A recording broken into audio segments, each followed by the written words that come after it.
All right, this lecture is 2.2, which is American Yacht Chapter 2, sections 5 through 9.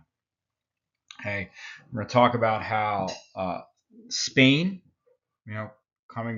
tying back to previous lecture, right, coming from the Canaries and their kind of Atlantic island kind of forays into colonization, exploration, and plantation agriculture, and then how that's going to affect their New World Empire after Christopher Columbus's voyages. Okay, so how did the conquest, forced labor, and biological exchange together remake both the Americas and Europe after 1492? Okay, so this is our essential question. We're going to trace Columbus's voyages and their immediate consequences of Taino, which is the Native American tribe who lived on the Caribbean islands. We're going to talk about Hernan Cortez and Francisco Pizarro toppling the Aztec and Inca empires. We're going to look at the encomienda system, right, and the treatment of Spain of their Native Americans, right? So Spain is going to be unique, and this is a really important point. Spanish colonization is unique because they conquer existing native empires, like large, urban, complex empires, right?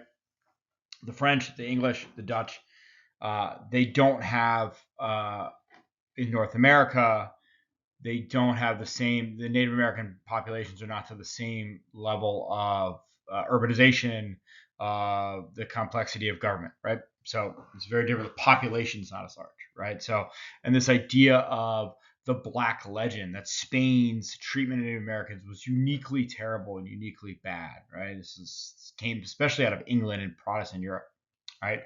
And then finally, we'll hit on the Columbian exchange. This is a really important lecture. And it's going to cover a lot of the really big, important things that happen during this period. All right. So Columbus is Italian, right? He's from Genoa, Italy, right? But he is going to be sailing for Spain. He convinces Isabel and Ferdinand that he has figured out the quicker way you can sail around the world, and he's going to get money from the Spanish government. They're going to give him some ships. And then 2 months into his voyage, he finds the Bahamas, right? Luckily, right? He's very lucky that the Americas were there. He had underestimated the size of the globe, right? Again, people didn't really think the Earth was flat. People knew the Earth was round. They did not know how big it was, right? So Columbus had, done the math, and he was wrong by about 2/3, right? So he thought he was going to just jump over the Atlantic Ocean. He was going to end up in the in the Indies, Indonesia, what today we would call Indonesia, right? India, right, where the spices were, the trade was. He ends up in the Bahamas, so we still call the Caribbean sometimes the West Indies. Kind of a name descended from that, right? Taínos, which is a Native American tribe, they're going to they're the group of people, the Native Americans that are living there, right? Especially in the islands of Hispaniola, which is modern day Haiti and the Dominican Republic, Cuba, Puerto Rico, Jamaica, the Bahamas, right? These are the people who live there. They're part of the Arawakan or Arawak language group, which is kind of a broader Native American group. Columbus is going to, upon discovery of the New World, make a number of expeditions, right? So it's not just the one trip. He kind of goes back to Spain, reports what he's found, brings word with him. He brings back some gold, and there's this assumption that there's gold everywhere, right?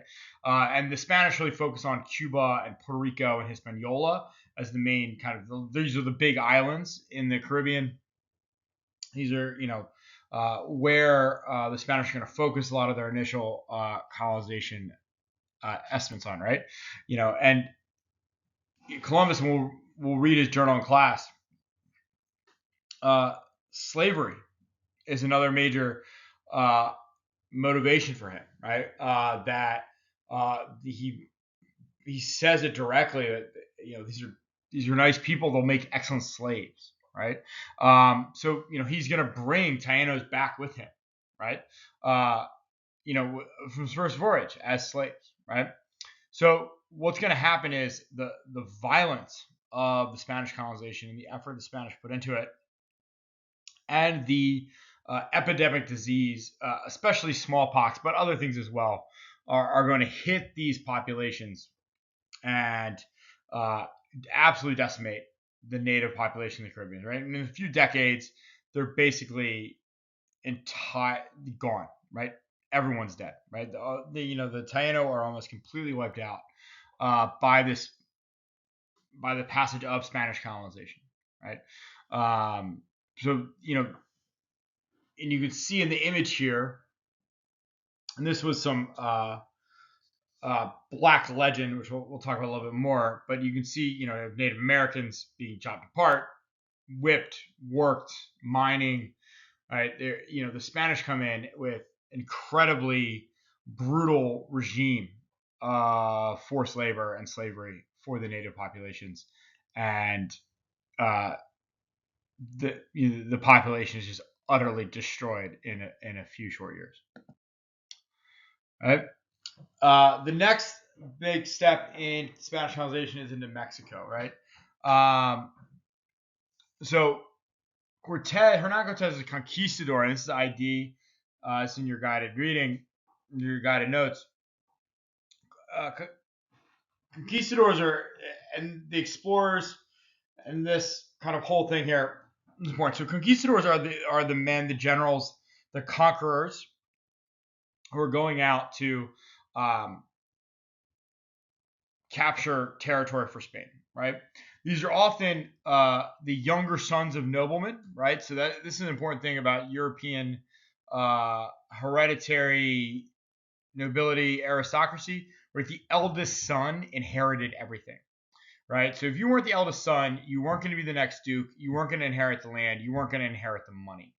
So you kind of had to there wasn't always a lot of great opportunity for you if you wanted to be really rich and successful and have your own, not live under your older brother's kind of, wealth. You had to do it yourself, right? And so a lot of these conquistadors are the younger sons of noblemen. They're very ambitious. They want money, they want gold, they want power. And Cortez is no different, right? And Cortez is going to lead an expedition to Mexico, about 600 men. And he was told not to go. He went anyway. And then a very kind of famous moment of this kind of history is Cortez lands in Mexico and burns his ships. Right? Basically saying we're gonna do this or we're gonna die trying. Right? So the Aztecs, which had ruled Central Mexico, were a large empire. They had Tenochtitlan, the Aztec capital, was bigger than any city in Europe at the time. It was built on a lake, largely on like floating platforms. This is an engineering marvel, right? There are these huge pyramids and temples. The Aztecs really accomplished a lot. Very kind of complex government and empire. They conquered other native groups. Also quite famously with the Aztecs, they really, really into human sacrifice, right? So their neighbors, the people that had been conquered by them or paying them tribute, often had to give them slaves or captives were executed and hearts cut out for the sun god. This made the Aztecs largely unpopular as rulers, right? So when Cortez shows up, he's going to use other Native Americans groups who are largely very unhappy with Aztec rule in Mexico to help. And the figure there here is La Malinche, right? Malinche was a Native woman, part of a tribe which had been conquered and was being ruled over by the Aztecs. She is going to work as a kind of translator. There's kind of a debate on like how was she, how much power she had. She almost definitely had a romantic relationship with Cortez. She's believed that some of Cortez's children. She, was she actively kind of involved in tricking the Native Americans to help the Spanish, or was she simply a translator? That's kind of a question that the sources are not super clear on. But often in Mexico, she's kind of seen as especially more native populations in Mexico. She's seen almost like the Benedict Arnold, the great trader of Mexican history, or at least one of them. Right. So this kind of Cortez kind of uses the uh, unhappiness of the other Native American tribes against the Aztecs. He kind of organizes. Spanish are gonna go into Tenochtitlan. They're gonna take the Aztec emperor captive. They want the gold and silver. The Aztecs don't like that their emperor is being taken captive. They're going to rebel against the kind of the city when they find out the emperor is being held hostage by the Spanish. The population of the city rises up, and the Spanish basically Cortez and his men, sustaining really heavy casualties, run out of the city. They barely get out with their lives. And this is in 1520. So the Aztecs kind of fought back and pushed Cortez out of the city. But the next year, Cortez had been building his alliances, working with La Malinche, and he is going to put Tenochtitlan under siege. The siege lasts 85 days. There's, the city's been cut off. They're running out of food. There's also a smallpox outbreak in the city, which is running through the Native American population. Smallpox is one of these European diseases. There's no native immunity to smallpox in the Americas, and it's just devastating the population of the city. The Aztecs, the capital's going to fall. The defenses don't hold. About 15,000 people are killed in the Spanish sack of the city, right? And again, this is Cortez taking over Mexico and bring it into the Spanish Empire, right? The Inca are next, right? So the Inca ruled significantly more territory than the Aztecs and weren't as unpopular as the Aztecs. So they had Cusco and Peru, right? So they basically ruled territory from Ecuador to Chile and Argentina, right? Huge empire, thousands of miles. They had built roads, they had cities, they had terrace farming, very high population. The Inca are going to fall a little later, right? So prior to Francisco Pizarro showing up, the conquistadors showing up, they're making connections with the Spanish. They knew they were there. And in 1525, a plague, right, probably smallpox, but European diseases hit the empire and decimate it, right? They kill the emperor, a lot of his family's dead, large of the population, almost half the population's dead. Just absolutely, chaos, right? When half the population dies that quickly, it's going to be chaos, right? There's a civil war between the brothers of the emperor, or the half brothers, Huáscar and Atahualpa. They're going to fight it out, right? And that kind of the armies are spent, the population's spent, the empire is weak and teetering, and then the Spanish and Francisco Pizarro show up. All right, this failure, like the Spanish, a lot has been a famous book of Guns, Germs, and Steel, right? Which attributes a lot of the success of Europeans to their superior weaponry. They did have superior, steel weaponry. They had guns. They were pretty inaccurate, right? But they were scary. They had horses, which were scary, right? But one of the things the Spanish also played, these are relatively, Cortez only had 600 men when he landed in Mexico, right? And 600 men can't conquer an empire of 12 million, even with, disease and chaos and superior technology.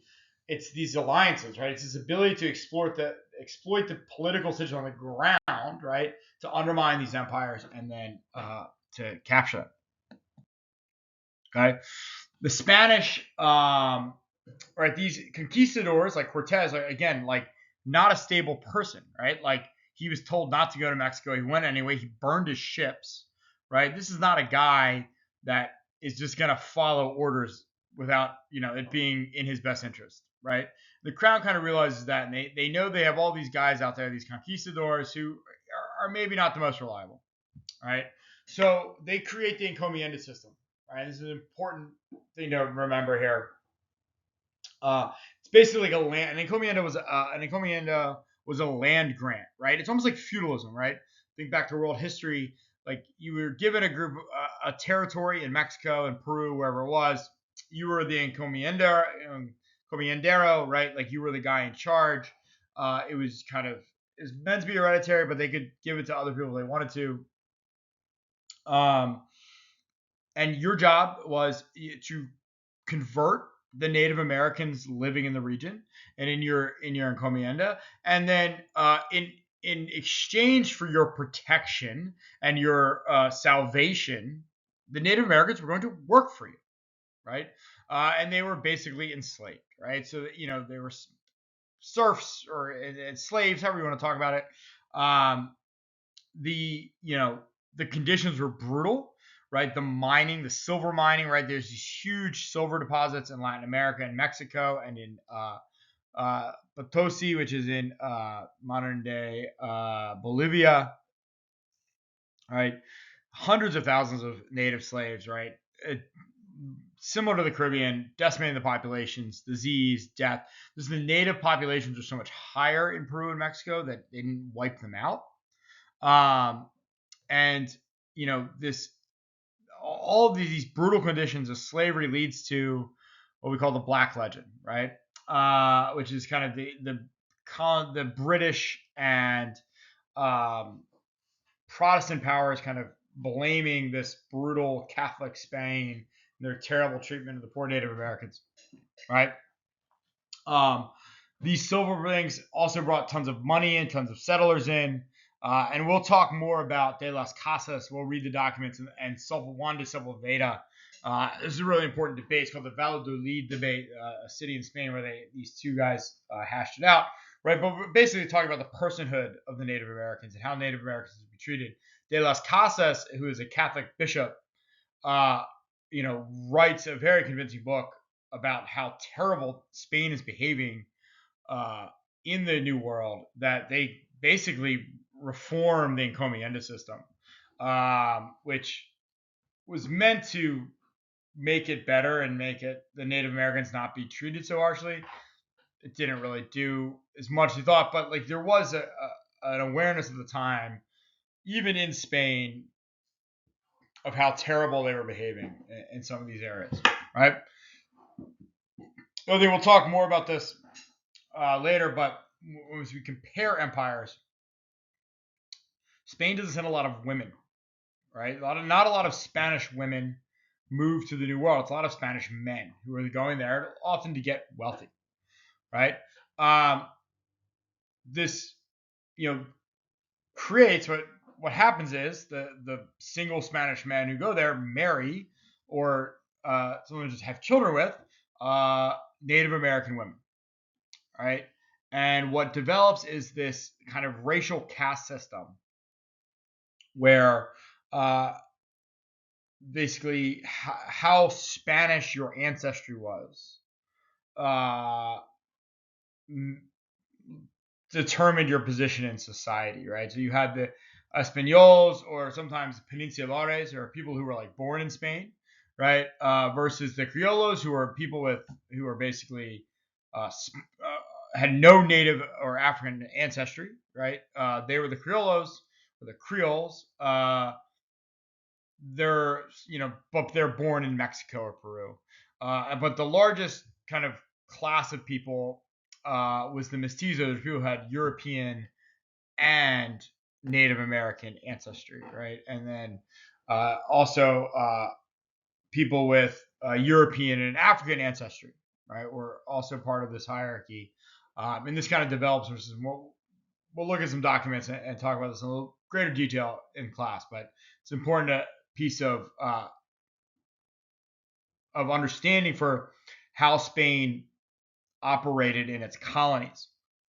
right? And you got to, in comparison to the English, who decide to expel the Native Americans, right? There's not a lot of intermarriage between English and Native in English colonies, where the Spain's empire kind of creates uh, this kind of Latino mestizo culture, right? Big thing, Columbian exchange, right? This is the movement between plants, animals, people, pathogens, viruses, and bacteria from the old world to the new world and vice versa, right? So, a lot of animals came to the Americas, a lot of crops came to Europe, but the most important, the biggest thing, right? What had the, is and the real effect of this is the effect of disease on Native Americans, right? And we're looking at like roughly 90% of the population in the Americas are dead in 150 years of contact with Europeans, uh, largely from these diseases, right? And it's constant. It's new things, it's new areas, it's hitting new regions as they get in closer contact with Europeans, right? So as Europe is economy grows and population booms and more food and stuff is happening, and they're growing their empires and wealth in the Americas, the Native Americans are getting absolutely destroyed by the Columbian exchange. It's a very uneven exchange. Okay. Um, Spain, because they have like 100-year head start on everyone, right? So, Portugal and Spain are the only two really doing any exploring. After Spain discovers the Americas, they sign a treaty with the Pope and Portugal called the Treaty of Tordesillas, which kind of splits the world in half, right? So Portugal gets Africa and Asia. Uh, Spain gets the Americas. That was kind of the deal that they made. The Protestant powers like the Netherlands and England don't care at all that the Pope said only the Spanish get to settle in the Americas, so they move out there anyway. But they really are, kind of at a disadvantage, Spain being so much more ready, it's more prime for this, right? So they're exploring Florida in 1513, right? The first permanent uh, colony that survives in what is the United States of America is St. Augustine in Spanish Florida, right? So the Spanish are far ahead, but they kind of they conquered the Inca, they conquered the Aztecs, it gave them this big empire, but they don't really. That's not a replicable model because there's no more empires to conquer, right? So they send people out. Ponce de Leon goes to Florida, and he's looking for gold or the fountain of youth, and he's killed by Native Americans. The Vaca gets shipwrecked in Texas and like wanders through the American Southwest and Mexican desert for years, right? So they move in. They're moving to what is New Mexico. They're going to found Santa Fe, right? But there's less of that kind of. They don't have that. They don't have any more empires. Their model isn't replicable past the Inca and Aztec, right? So just to recap, right? It's conquest, right? Spain's model is conquest, right? Alliance of the natives to to get them in charge, right? Epidemic disease is going to topple these empires. But then after that, it's going to be conversion and intermarriage with the Native American population, right? So there's the encomienda, which, slave labor. There's the caste system that builds up, right? But there is this much broader kind of enculturation, right? A real effort to convert Native Americans to Christianity, and a large kind of Native and Europeans population that is mestizo means mixed together, right? Shared ancestry. Um, the Columbian exchange, right? This movement of living things from the old to the new world and vice versa.